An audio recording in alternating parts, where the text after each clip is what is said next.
हमारे यहाँ कोई कास्टिज्म नहीं है, बिरादरियां बनी होंगी ये पहचान के लिए। और कुरान में अल्लाह ताला ने फरमाया वजअलनाकुम शुऊबन व क़बाइल लितआरफू, तुम आपस में एक दूसरे को पहचान सको इसलिए तुम्हारे अंदर कबीले बने, खानदान बने। ये नहीं कि तू नीचे मैं ऊंच हूं, ये नहीं है कि तू अंसारी है, ये मंसूरी है, और ये पठान है, और ये खान है, इसका इससे नहीं हो सकता, उसका इससे नहीं हो सकता। कबीले इसलिए नहीं बने, एक दूसरे के तारुफ के लिए बने, एक दूसरे की पहचान के लिए बने। अब सुनो, मैं हदीस रसूल बताता हूं, दुनिया आज तक ये फर्क नहीं मिटा पाई। हमारे यहां भी आज कल को देखना जनगणना होगी तो उसमें भी कास्ट पूछी जाएगी, कास्ट को बरकरार रखना है। क्यों एक इंसान नहीं हो सकता कोई? सारे इंसान पैदा होने का तरीका एक ही है, मां और बाप से, लेकिन इनको इस तरह कास्ट में बदल कर रख दिया जाता है। आज जो हमें मसावात का दर्स देना चाहते हैं, मैंने गुजरात की सरजमीन पर कई लोगों के दुख सुने। ऐसे नहीं जो मुजरिम हैं, ऐसे लोग जो डिपार्टमेंट में आला ऑफिसर हैं, पढ़ लिख करके वो ओहदे पर आ गए, लेकिन वो कहते हैं हमारी बिरादरी छोटी है तो हमें आज भी गांव का मुखिया खटिया पे भी बैठने नहीं देता, चाहे मेरे स्टार लगे हुए।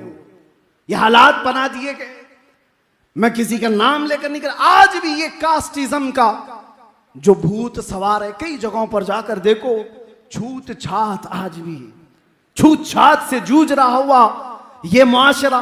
मेरे मुस्तफा की बारगाह में आओ, अल्लाहु अकबर। मदीने तैयबा में एक साहबी हैं जाहिर बिन हराम रदी अल्लाह ताला अन्हु, सब्जी बेचा करते थे, सब्जी फरोश थे, और गांव से सब्जी लाकर मदीने में बेचते थे।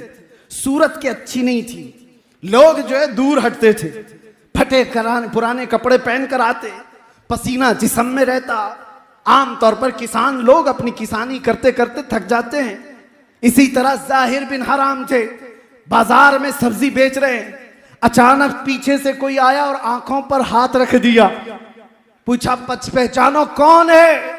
जाहिर बिन हराम वो कहते हैं इस पूरे भरे मदीने में मुझे कोई छूता नहीं, अगर मेरे चेहरे पर कोई हाथ रखा है तो वह आमिना का लाल ही होगा। बगैर किसी ताखीर के कहा ये मोहम्मद रसूलुल्लाह के हाथ हैं, और फिर अपने जिस्म को हुजूर के जिस्म से टच करने लग गए, लगाने लग गए।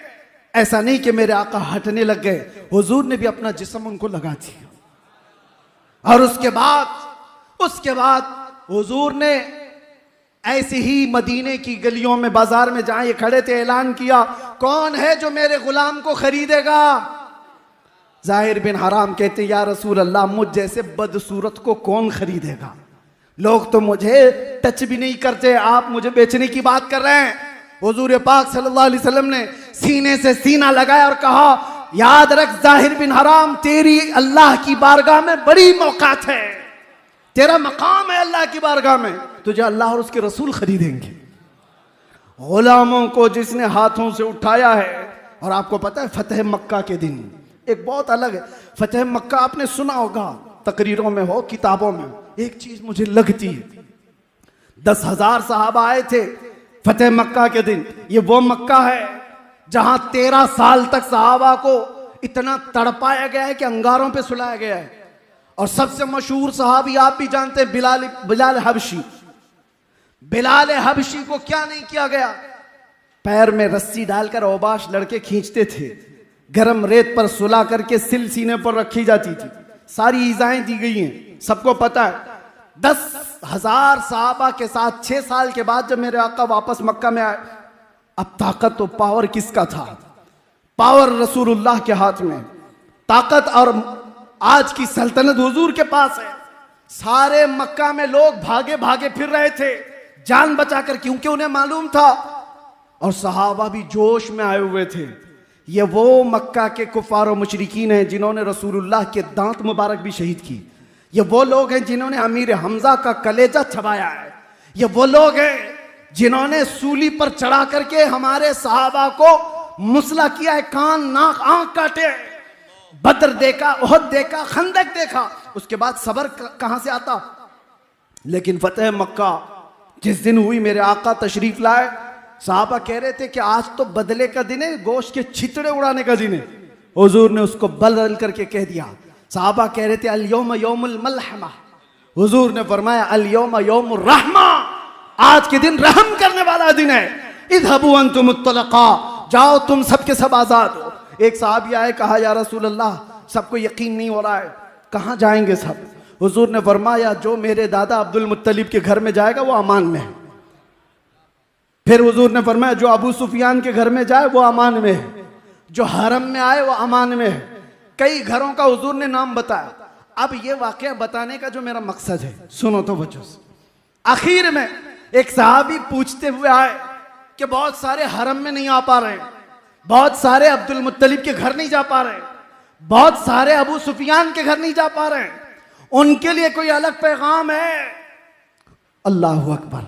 अब मेरी इस गुफ्तगू का मतमह नजर, मकसूद नजर, हुजूर ने ऐलान फरमाया किसी रास्ते पर एक डंडा लगाकर झंडा गाड़ो बिलाल हबशी के नाम का, बिलाल के नाम का झंडा।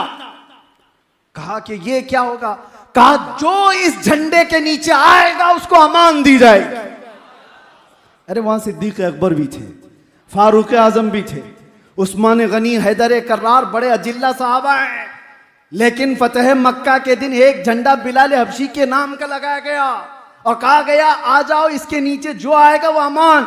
दुनिया को मेरे आका ने बताया जिसको तुम पैरों में डाल करके खींचते थे रस्सियां, जिसको सीने पर सिल रख करके इज़ाएं देते थे, आज तुम्हें अगर अपनी जान बचानी है तो उसके झंडे के नीचे आना होगा। और तुमने जिसको गुलाम गुलाम गुलाम कहा था, आज वो तुम्हारी जानों का मुहाफिज झंडा लेकर खड़ा है। गुलामी से मेरे आका ने नजात दी थी।